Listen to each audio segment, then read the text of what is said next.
Hi guys, இன்றைக்கி நம்ம என்ன பார்க்க போகிறோன்னா சிக்கன் சேவை தாங்க. நான் நிறைய டைம் யூடியூப்லேயும் சரி இன்ஸ்டாகிராம்லேயும் சரி ஸ்க்ரால் பண்ணும்போது வந்துட்டு இந்த மாதிரி சென்னையில் வந்துட்டு இந்த மாதிரி சிக்கன் சேவை இந்த மாதிரியெல்லாம் விற்கிறாங்க, அந்த மாதிரியெல்லாம் பார்த்துருக்கேன். ஸோ அதுக்கப்புறத்துலேருந்து எனக்கு இந்த சிக்கன் சேவை செய்யணும்னு ரொம்ப ஆசை. ஸோ அதனால் அதை தான் இன்றைக்கி நான் வந்து ட்ரை பண்ணியிருக்கேன். என்னென்னா ஒரு பேனில் எண்ணெய் ஊற்றிட்டு கடுகு, கடலப்பருப்பு, அதுக்கப்புறம் தாளிக்கிற உளுந்து இதெல்லாம் போட்டதுக்கப்புறம் வெங்காயம், பச்சை மிளகா இதெல்லாம் போட்டு நல்லா ஃப்ரை பண்ணிக்கிட்டேன். ஃப்ரை பண்ணதுக்கப்புறம் என்ன பண்ணேன்னா கொஞ்சோண்டு கருவேப்பிலை, அதுக்கப்புறம் வந்துட்டு ஒரு எக்கை வந்துட்டு உடச்சி ஊற்றி அது நல்லா ஃப்ரை பண்ணதுக்கு கடைசியில் நான் என்ன போட்டேன்னா பெப்பர் கொஞ்சம் போட்டுக்கிட்டேன்.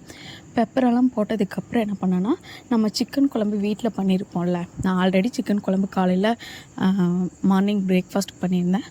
ஸோ அந்த சிக்கன் குழம்பையே வந்துட்டு இதில் ஊற்றி நல்லா ஃப்ரை பண்ணிட்டேன். ஃப்ரை பண்ணதுக்கப்புறம் என்னாச்சுன்னா அந்த சேவை இருக்குல்ல, அந்த சேவையை எடுத்து லைட்டாக அங்கங்கே போட்டுட்டேன். இதுதான் நான் ஃபர்ஸ்ட் டைம் வந்து இந்த சிக்கன் சேவை வந்து செய்கிறேன். பட் ஃபர்ஸ்ட் டைமே இவ்வளோ நல்லா வரும்னு நான் எக்ஸ்பெக்டே பண்ணல. அந்தளவுக்கு சூப்பராக இருந்துச்சு. எல்லாத்தையும் நல்லா மிக்ஸ் பண்ணதுக்கப்புறம் என்ன பண்ணணுன்னா உப்பு பார்த்துக்கோங்க. உப்பு லைட்டாக மட்டும் போட்டால் போதும். ஏன்னா நம்ம ஆல்ரெடி வந்துட்டு அந்த குழம்புல போட்டிருப்போம்ல, அந்த உப்பே இருக்கும். ஸோ லைட்டாக மட்டும் உப்பு டேஸ்ட் பண்ணி பார்த்துட்டு போட்டு செஞ்சு பார்த்துட்டு எப்படி இருந்துச்சுன்னு கமெண்ட்டில் சொல்லுங்கள். நெக்ஸ்ட் வீடியோவில் பார்ப்பேன். Tata, bye by.